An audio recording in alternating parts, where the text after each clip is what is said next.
Alright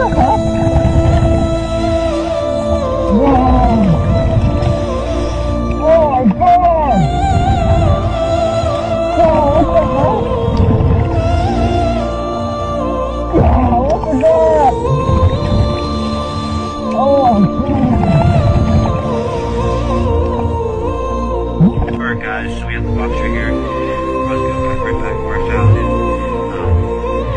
We have here the first English translation of the Holy Quran, printed in 1734 in England. As you can see, it has beautiful gold sides of the book.